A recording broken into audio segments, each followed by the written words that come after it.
You have been gifted with the most sophisticated mechanism in the universe that we know, and you're handling it like it's a crude thing. So once you have a machine like this, it's important what kind of fuel is going into the system. When we say what kind of fuel is this machine designed for? As I said, there are many ways of looking at it. The simplest way is the alimentary canal. From the mouth to the anal outlet, digestive process happens on many different levels. Now, what kind of food is this digestive system designed for? If you look at the animal kingdom, largely in the world, there are carnivores and herbivores. Animals which eat vegetable material and those which eat meat. Between these two, carnivores and herbivores, there is a significant difference in the way their bodies are constructed and particularly their alimentary canal, which is the digestive process. One basic thing is, to start with, if you look at all the herbivorous animals, they have incisors in the front, cutting teeth, and molars at the back, which are grinding teeth. All the carnivorous animals have incisors, not so well-developed molars, and they have two extra pairs of canine. That is, if you want to eat meat in nature, to tear the meat and eat, you need this extra pair of teeth. Somehow, please check, you don't have them. And if you check the jaw movement of herbivores and carnivores, all the carnivores have only cutting action in their jaw movement. They have to just cut their meat small pieces and eat it. All the herbivorous animals have cutting and grinding action because you're supposed to grind your food. Why this design difference is, if you ever put a little bit of rice in your mouth and leave it there for a minute and close your eyes and observe, you will notice the rice will turn sweet, raw rice will turn sweet in your mouth because the carbohydrates are being converted into sugar right here in your mouth region. Because there is a certain enzyme called phthalate in your saliva, which every herbivorous animal has, which starts the digestive process in the mouth region itself. None of the carnivorous animals have this, so they only cut and eat, swallow their food. Herbivores are supposed to chew their food and eat. If you go a little further, the length of the alimentary canal, if you look at it, in all the carnivorous animals, it's only 3 times the length. In all the herbivorous animals, the length of the alimentary canal is approximately 5 to 6 times the length of your body. Do you know what is the length of this pipe running through your body? No, there are doctors. I'm sorry? It is anywhere between 24 to 30 feet, which is approximately 5 to 6 times the length of your body. So in this kind of alimentary canal, if you put the duration of time that a particular food item takes to pass through, if you put raw meat into this system, it will take anywhere between 70 to 72 hours to pass through the system. If you put cooked meat into the system, it will take 48 to 52 hours to pass through the system. If you put cooked vegetarian meals, it will take 24 to 30 hours to pass through the system. If you put an uncooked vegetable, it will take 12 to 15 hours to pass through the system. If you put a fruit, it will take 2.5 to 3 hours to pass through the system. If you keep raw meat outside in summer, for 72 hours, what happens?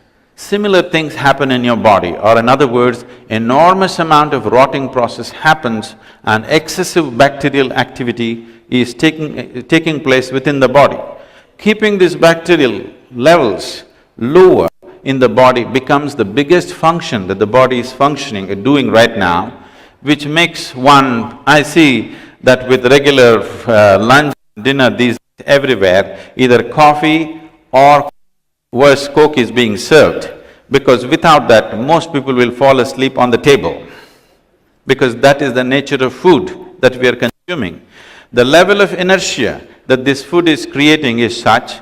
Now, all the doctors, particularly in the West, are saying minimum 8 hours you must sleep. Sleep is not a requirement in the body.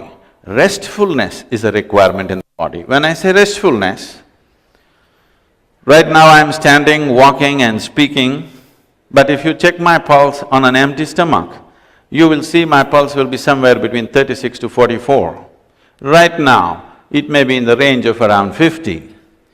If body is going at an easier pace, the amount of rest that it demands in terms of shutting down will come down considerably. It's like you have a car which needs 15 days in a month, it needs to be serviced. You could as well walk, ride a bicycle, you know. If it needs 1 day in a month service, all right. If it needs 15 days servicing in 1 month's time, it's not worth having. That is how one will begin to feel about their own body. When it needs too much servicing, you wonder why the hell you're here. That thought will very easily come. When the body pulls you down, people will wonder, why am I here, what am I doing? These questions will come. Businesswomen who have big plans in their life, the most important thing is have a vibrant and alert body which is willing to do what you want, which is willing to stay awake, which is willing to wake up when you want. It doesn't fall asleep in the middle of something. It's very, very important to have an alert and agile body. Now, nourishment problems are there. So living in a desert, if I just depend on vegetables, after all, everything has to come from somewhere, I may not have enough nourishment, that problem is there. So if nourishment is a problem, if we have to eat some kind of non-vegetarian, the best way to eat it is what is furthest away from us in the evolutionary scale, we must eat that. The closer they are to us, the more information to process. When I say more information to process, right now, you need to understand this, that your body is forming itself, the way it is forming itself, only because of a certain level of memory and information that it carries. When I say memory and information, people think memory and information is in their mind. No, what your mind carries is a minuscule. A body carries 1 trillion times more memory than you can imagine. For example, Michelle, do you remember your great-great-great-great-grandmother, how she looked? No.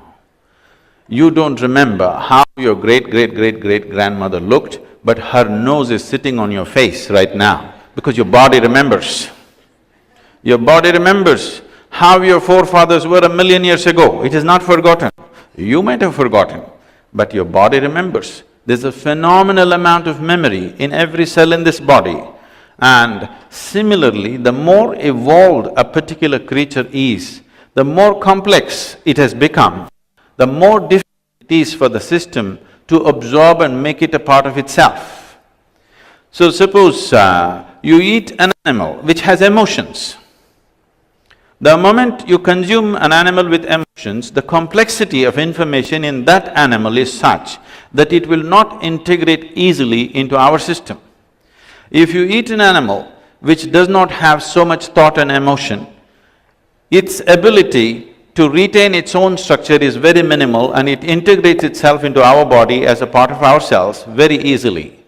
So when we consume something, this is the fundamental criteria, that we want to eat something which is a simple life. Without consuming some life, you cannot exist here. Whether it's a plant, vegetable, fruit, animal, everything is life. Now the idea is to consume a simpler life which has less capability of thought and emotion. The more capability it has, your ability to integrate that will become less, or in other words, the nature of that animal will start manifesting within ourselves in some ways. It is not that if you eat a camel, you will become a camel tomorrow morning.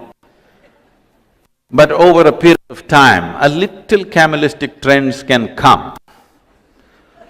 So, unless when somebody is extraordinarily physically active, they are able to manage this to some extent. As physical activity comes down, how consciously you eat makes a world of difference. A human being need not be serviced for 8 hours a day.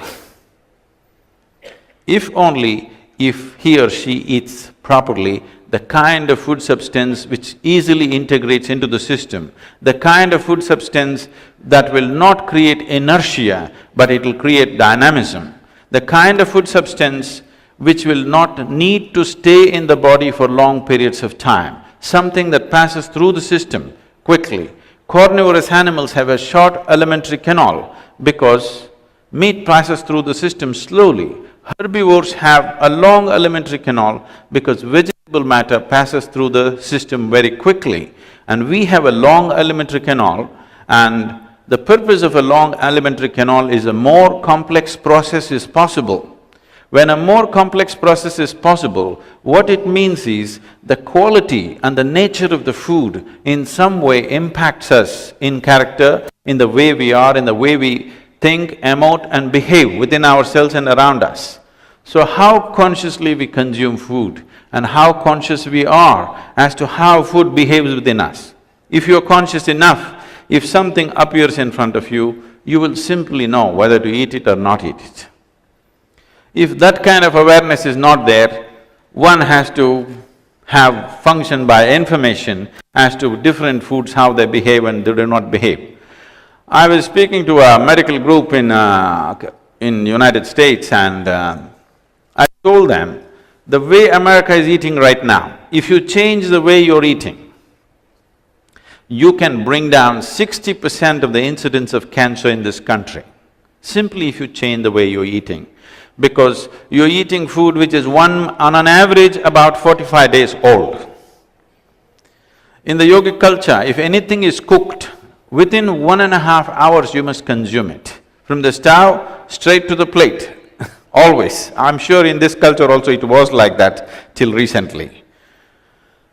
So, as you keep the food and it starts deteriorating, if you eat deteriorating food and then you're wondering why your own body cells are working against you, that cannot be helped. We are spending billions of dollars in research for the ailments that we have created. We need to understand this. Every human cell, every cell in this body is essentially programmed for health.